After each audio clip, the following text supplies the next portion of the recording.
कल सीएम साहब का धौलपुर का दौरा था और स्पेशली मेरी कॉन्स्टिट्यूंसी मनिया में कल वो आए थे। मैं उनका एक तो तहे दिल से शुक्रिया अदा करता हूं कि आपने धौलपुर की सुध तो ली और राजाखेड़ा की सुध तो ली, वो तहे दिल से मैं शुक्रिया अदा करता हूं।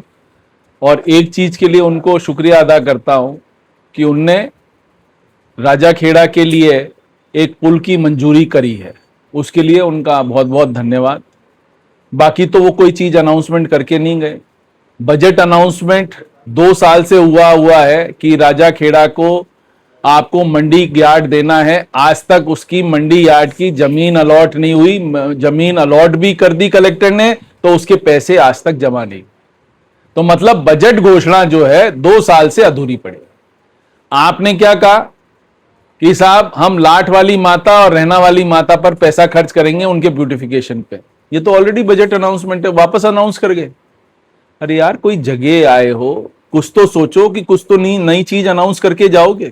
वो अनाउंस कर दिया 15 करोड़ की, बोला मिसिंग लिंक देंगे, उसमें से 10 करोड़ तो एमएलए कोटा की ऑलरेडी सैंक्शन हो गई है, उसमें 4-5 करोड़ की उसमें ये पुल भी है, तो 4-5 करोड़ का पुल हो जाएगा।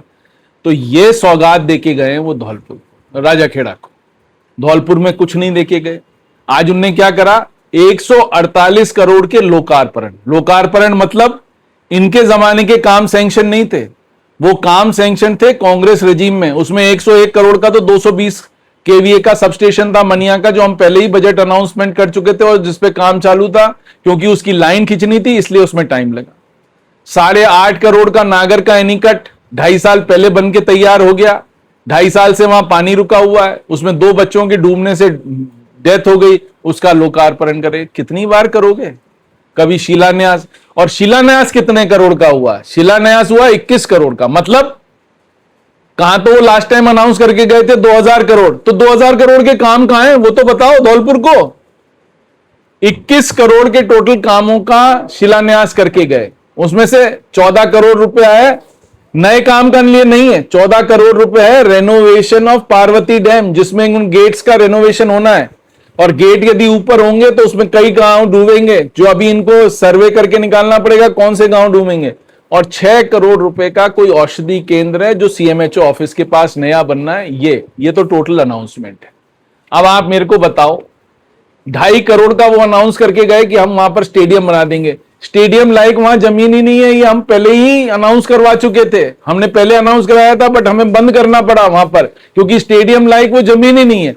जमीन जहां मनिया में अलॉट हुई, जहां पैसा अलॉट हुआ कांग्रेस रजीम का, वो आज तक इनने पैसा हमारे को अलोकेट नहीं करके दिया, तो वो स्टेडियम अधूरा पड़ा हुआ है। क्योंकि ये स्टेडियम लायक जमीन ही नहीं है तो यहां स्टेडियम बन ही नहीं सकता। स्टेडियम के कुछ नॉर्म्स है, उतनी जमीन चाहिए, वो उतनी जमीन ही नहीं है। तो ये सब चीजें तो हम करा चुके हैं। ये इवेंट मैनेजमेंट था। आज यदि इवेंट मैनेजमेंट सरकार का बल नहीं होता तो ये पता पड़ता कि चीफ मिनिस्टर आया है 1500 की भीड़ होती, टोटल कुर्सियां लगी 5000, उसमें से 1000 कुर्सियां लगी नहीं, टोटल 4000 कुर्सियां लगी, उसमें भी से कुर्सियां खाली पड़ी हुई थी। और उसमें से भी 1500 औरतें आई बाहर से। कौन सी औरतें आई? जो समूह चलाती हैं अपना, उनको फोर्स करके आप लाए। और जो दूसरे आपके ये शिशु गृह वगैरह चलाती हैं वो आप औरतें लेके आए। 50% औरतों की भीड़। सरकार पहली बार ऐसा हो रहा है ये बीजेपी सरकार में कि भीड़ लाने के लिए भी पैसा सरकार दे रही है, बसें भी सरकार देती है, डीजल भी सरकार देती है। आज तक नहीं हुआ। पॉलिटिकल पार्टी का ये खर्चा है। खाना भी सरकार दे रही है, खाने का पैसा भी सरकार दे रही है। किस मद में दे रही है ये अभी किसी को पता नहीं है। ये जब सीएजी अपनी ऑडिट करेगा तब सब चीजें निकल आएंगी, सब चीजें पता पड़ जाएंगी। ये पैसा कहां से आएगा, ये पैसा कहां से गया है, और ये किस मद में गलत पैसा इनने खर्च करा है, ये सब चीजें निकलेंगी आगे आने वाले टाइम में। ये जो 10 करोड़ का अनाउंसमेंट करके गए, आरटीडीसी के पास पैसा नहीं है लाठ वाली माता के लिए और रहना वाली माता के लिए पैसा खर्च करने के लिए। यह अनाउंसमेंट दूसरे मंदिरों के लिए असेंबली के अंदर मंत्री ने कहा कि साहब आरटीडीसी के पास पैसा नहीं है, जबकि बजट अनाउंसमेंट है। तो ये आरटीडीसी पैसा क्यों देगी? बजट अनाउंसमेंट में तो गवर्नमेंट को पैसा देना, आरटीडीसी तो कॉर्पोरेशन है। आप ऑफ बजट कर रहे हो, ऑफ बजट फाइनेंसिंग कर रहे हो, जो कि 16वें वित्त आयोग ने मना कर रखा है, ऑफ बजट फाइनेंसिंग नहीं करोगे। तो ये सरकार सिर्फ इवेंट मैनेजमेंट कर रही है। 2000 करोड़ का कहां बता रहे हैं आप? पता है 2000 करोड़ में क्या है? 2000 करोड़ में यह है कि यहां से जो पाइपलाइन जा रही है भरतपुर की, उसको ये कह रहे हैं 2000 इसमें धौलपुर वालों को क्या फायदा है? हमारे को तो 24 MLD पानी जो हमें मिलना था वो आज तक नहीं मिला, 20 MLD से ऊपर हमें पानी नहीं मिल रहा, और ये गीत गा रहे हैं कि 2000 करोड़। 2000 करोड़ तुम भरतपुर ले गए, धौलपुर के लिए नहीं पैसे दिया आपने एक भी। और पहली बार आपने सुध तो ली धौलपुर की कि धौलपुर भी राजस्थान के अंदर है, यहां पर भी आदमी रहते हैं। यहां का प्रभारी मंत्री कह के फंस गया कि साहब धौलपुर शहर में पानी भरा हुआ है, उस पानी के लिए आप कुछ पैसा दो। आज तक किसी ने पैसा दिया? जो 10 करोड़ रुपए बजट में दिया उसका पैसा आया क्या? आज तक उसका पैसा नहीं आया। उसको अप्रूवल आया 6 महीने बाद, तो उसका अप्रूवल आया। यानी पिछले बजट के अनाउंसमेंट का इस बजट में जाके अप्रूवल आया और उसमें भी एक पैसा नहीं आ रहा। क्या करेंगे भाई?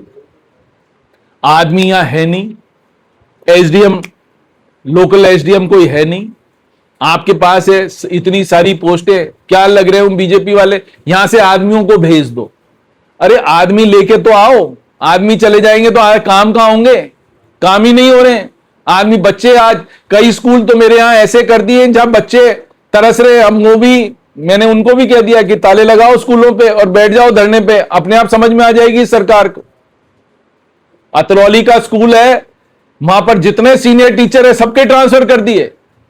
इसी तरह से शाहपुरा में सबके ट्रांसफर कर दिए, जसूपुरा में ट्रांसफर कर दिए। यहां तो ये मिल जाए कि सीनियर टीचर को बाहर कैसे भेजना, और काय के लिए ये सब हो रहा है? ट्रांसफर पोस्टिंग काय के लिए हो रही है? सिर्फ इसलिए हो रही है कि किसी तरह से हमें बीजेपी को वोट देते। तो इस तरह से सताकर कोई वोट किसी को नहीं देता है। इस गलतफहमी में नहीं रहे कि कोई किसी को वोट दे देगा। ये जो छोटी पॉलिटिक्स कर रहे हैं लोग बाग यहां पर, उनको ये अकल ही नहीं है और ना समझ है कि सताकर किसी को नहीं होता, फिर घर बुला के कि आ जाओ समझाओ। तो ये क्या कर रहे हैं यहां पर? ये राज चल रहा है क्या? ये तो राज ऐसा लग रहा है जैसे पोपा भाई का राज चल रहा है। यहां सिर्फ इवेंट मैनेजमेंट होता है, सरकार में अफसर भी इवेंट मैनेजमेंट कर रहे हैं और कुछ काम ही नहीं हो रहा। काम पे नाम पर शून्य है, पैसा है नहीं सरकार के पास। हमारे जो 40-50 करोड़ की जो हमारे मिसिंग लिंक थी उनके लिए पैसा नहीं है। 4-4, 5-5 महीने में पैसा नहीं होता। एमएलए फंड का पैसा जो हम देते हैं सरपंचों को, सरपंच मना कर रहे हैं पैसे मत दो, 6 महीने बाद उनको पैसा आ रहा है। 6 महीने बाद पैसा आ रहा है तो सरपंच अपनी जेब से लगेगा। पहले हमारे जमाने में 60%, 80% पैसा उसको एडवांस मिल जाता था काम करने के लिए। आज की डेट में सरपंच को एक पैसा नहीं मिलता है काम करने के लिए, उसको अपनी जेब से लगाना पड़ता है। जेब से लगाने के बाद भी तुरंत पैसा नहीं मिलता है, वो भी मिलता है 6 महीने बाद ईसीएस होती है। क्या मजाक है? 3000 करोड़ क्योंकि हमने चुनाव नहीं कराया, 3000 करोड़ डूब गए। राजस्थान सरकार को आने थे, वो 3000 करोड़ रुपए नहीं आ रहे। 400 करोड़ रुपए नगर पालिका के मार्च से आने हैं सरकार से, जो सेंट्रल गवर्नमेंट ने भेज दिए, वो सरकार ने आज तक ट्रांसफर नहीं करे नगर पालिकाओं के अकाउंट में। नगर पालिका किस तरह से काम कर रही है किसी को पता ही नहीं है, क्योंकि पैसे ही नहीं आ रहे। पैसे तो सरकार लिए बैठी है, पीडी अकाउंट में पैसे डलवा लेती है, वहां से पैसे ट्रांसफर नहीं होते। आज तक कभी सरपंचों का पीडी अकाउंट में नहीं था अकाउंट, अब सरपंचों का भी पीडी अकाउंट में हो गया। सरपंच अपने काम कराने के लिए पैसे तुरंत निकाल लिया करते थे, अब सरपंचों को भी 6 महीने लगेंगे पैसा निकालने के लिए। यह तो इस सरकार का हाल है।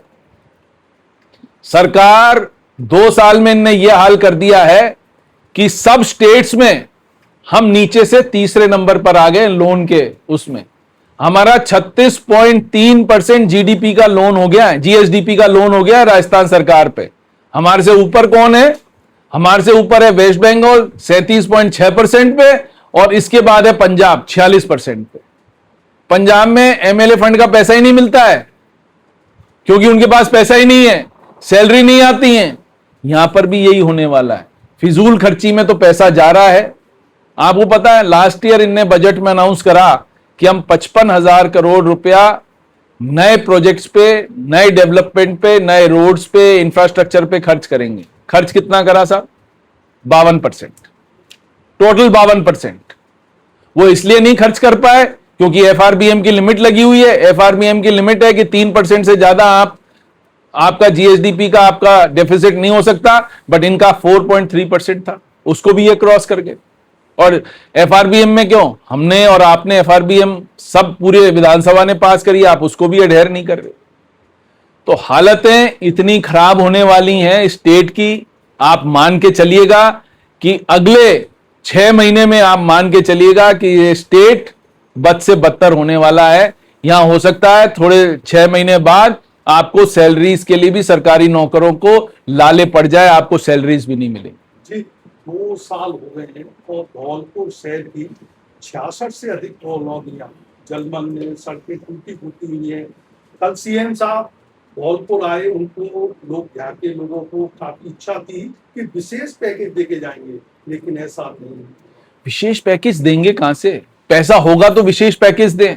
पैसा तो सब हेलीकॉप्टरों में उड़ रहा है, सुबह से शाम हेलीकॉप्टर उड़ जाता है, पैसा उसमें चला जाता है। रोज का 1 करोड़ रुपया तो हेलीकॉप्टरों में लग जाता है, क्या फर्क पड़ेगा आपको देने से, क्या फर्क पड़ेगा। धौलपुर वाले इंसान थोड़ी हैं, धौलपुर वाले तो हम सब जानवर हैं, आप और हम सब जानवर हैं, यहां रहते ही नहीं, पॉपुलेशन रहती ही नहीं। धौलपुर पार्ट ही नहीं है राजस्थान का, आपको किसने कहा राजस्थान का पार्ट है। बिजली में तो प्रायोरिटी भरतपुर को, पानी में हमारा पानी हमारे को प्रायोरिटी नहीं, भरतपुर को प्रायोरिटी। क्यों, धौलपुर में इंसान नहीं, धौलपुर वालों को 2 टाइम पानी नहीं चाहिए। आप बताइए धौलपुर में 2 टाइम पानी मिलता है क्या आपको, 1 टाइम बड़ी मुश्किल से पानी मिल रहा। तो ये तो हालत कर दी है धौलपुर की, पूरे धौलपुर जिले की ये हालत है। हमारा आप सरमतरा का पूरा पत्थर बंद करा दिया सरकार ने, वहां पत्थर की माइनिंग नहीं हो सकती। डीएफओ और एसीएफ वहां पीछे पड़े रहते हैं, काम ही नहीं करने देते लोगों को, वहां काम ही नहीं हो रहा है। हालत ऐसी खराब कर दी है, काम ही नहीं हो रहा वहां पर लोगों का, वो बेचारे माइनिंग नहीं कर पा रहे हैं। कौन जिम्मेवार है, सरकार इसके लिए जिम्मेवार है। कुछ चंद लोगों को फायदा पहुंचाने के लिए पूरे सरमतरा को इनने बंद कर दिया, माइनिंग नहीं हो रही। क्यों नहीं हो रही साहब, क्योंकि चंद लोगों को फायदा पहुंचाना है। वो आप सबको पता है किस किस को फायदा पहुंचाना है, उनको चंद लोगों को। तो ये तो भाई, जब यहां का गृह राज्य मंत्री जो यहां का मिनिस्टर इंचार्ज है वो कह रहा है कि साहब यहां पानी भरा हुआ है, कुछ पैसा दो, उसकी नहीं सुनी जा रही, तो आप और हम तो जनरल पब्लिक हैं, आप और हमारी कौन सुनेगा। धौलपुर की तो हालत बद से बदतर हो गई, कोई सुनने वाला नहीं, कोई समझने वाला नहीं, कुछ भी नहीं कर सकते। अफसर क्या करेंगे, अफसरों को पैसा नहीं दोगे तो अफसर कुछ कर लेंगे, अफसर क्या कर लेंगे, अफसरों के हाथ में क्या है। तो मेरा आप सबसे अनुरोध है कि हमें आवाज बुलंद करनी पड़ेगी। जब तक हम और आप मिलकर आवाज बुलंद नहीं करेंगे, इस शासन से लड़ेंगे नहीं, तब तक धौलपुर की जनता को उनका हक हम नहीं दिला सकते।